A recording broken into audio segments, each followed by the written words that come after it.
G'day folks, and welcome again to Turbo Build. My name is Brendan, and today we're actually going to be turbo building. Kinda.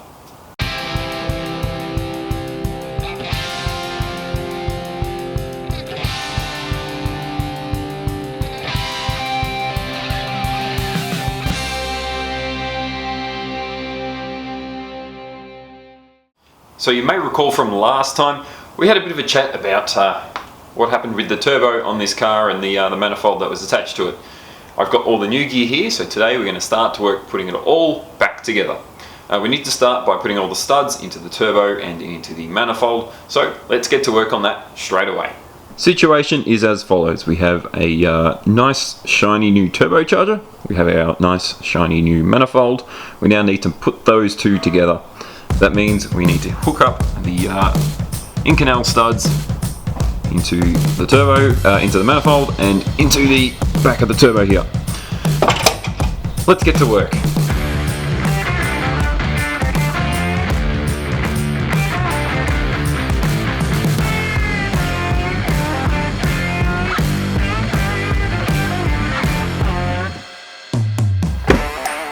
So, we've got our nice new manifold and nice little bucket of in-canal studs.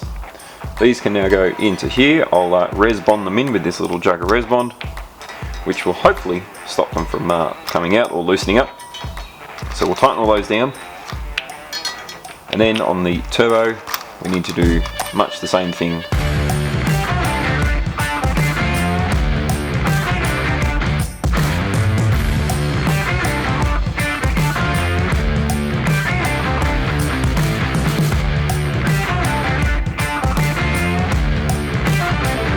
With the manifold studs done, it's time to get that out of the way,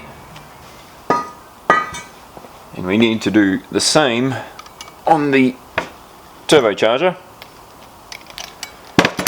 Now, one thing to keep in mind here is that this downpipe from Kraken has one section that's extended, and it requires a bolt rather than a stud, or it would require a different stud, which I don't have. So I'm just going to omit one of these studs from that hole, and we'll have to use the supplied bolt that came with the Kraken kit for that one spot, and that shouldn't be a problem. I think we'll manage fine.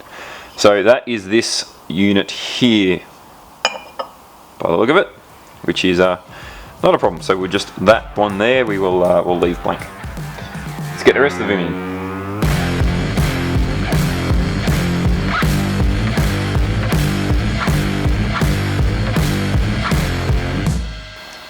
I had to do a bit of thinking there because this is a slightly shorter stud, and that's intentional because the relief here is quite tight, and won't have enough room. If we try and put the housing on, it'll bind up. So best to put that one there, just makes life easier later.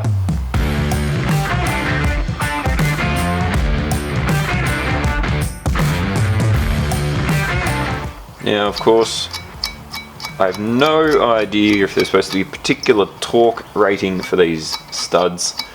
I just use the double nut method, snug them up pretty firmly by hand, and then wind the stud in.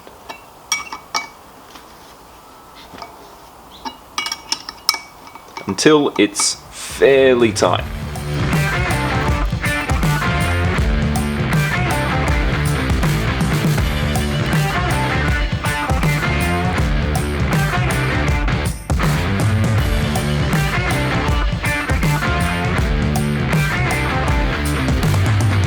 Now, time to bolt the downpipe cast whoozy what's it onto the back of the turbo. So this little fella can go on. This little fella can go on. There's the included bolt for the slightly larger section. And now you think you just start putting the nuts on, but unfortunately I'm probably going to struggle to get the nut on here. So probably need to loosen that off, get this nut started, and it wouldn't hurt to do the other one on this side. And the deal is putting these nuts on while the rest of it's kind of still loose, because if you try and snug it all down and then try and get these two nuts on, you're just not going to have enough room to get them on. So now that these two at the bottom are done up, we can do up the larger bolt at the top. And we can add our nuts for these two upper. There we go. I can now tighten everything down with the spanner, and then we can add our locking tabs. So the point is, you tighten the nut that way, then you put the locking tab with the point as furthest to the left, so to stop it from loosening off. So we put that on there, and then we've got our circlips to secure the tab so that it can't come off, and it will stop the nut from loosening off.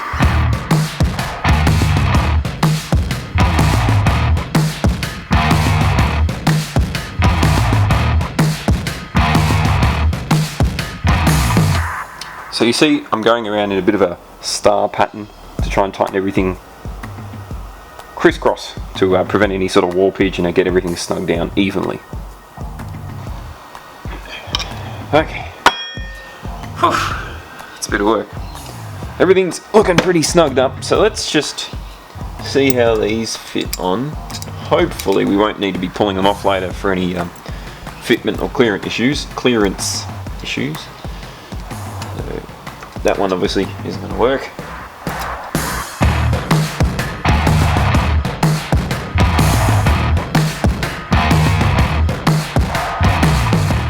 So we can get all the other ones on. Obviously we can't fit one there because the circlip won't work.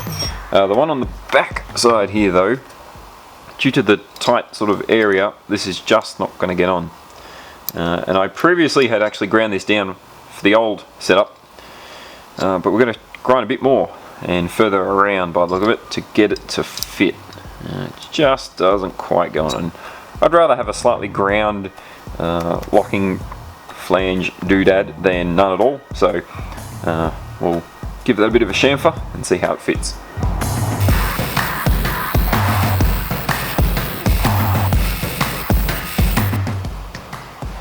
No. Oh, hey, there we go. It's tight, but it does get in there. Beauty. So we'll now hit the circlips back in place.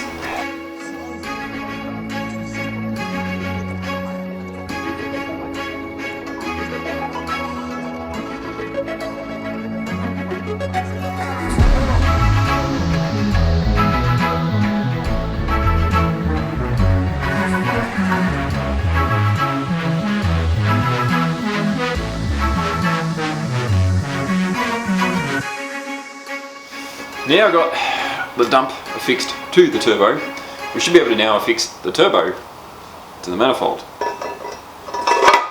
Something like so. I'm hoping I can do that like this off the car, then install this all as one unit and then do all the plumbing and things from there. So we'll get to work on bolting these two together now.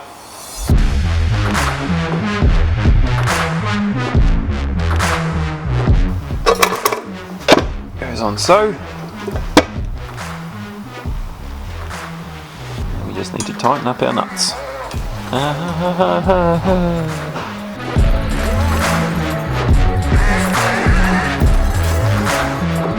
One nut under here which is you can't get on unless the manifold is loose, so that the stud is not too far out.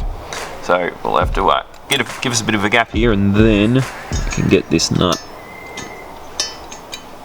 hopefully, maybe, okay, maybe not.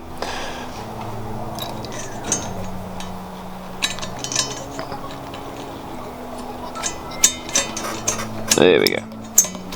So now we've got that on, we can start to push the two together. You can see that nut is it's a bit hard to get to.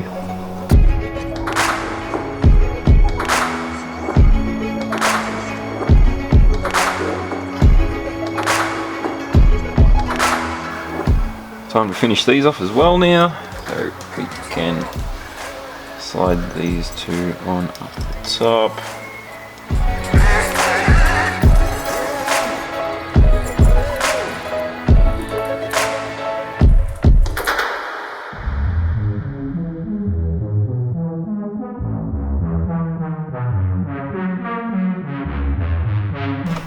Boom.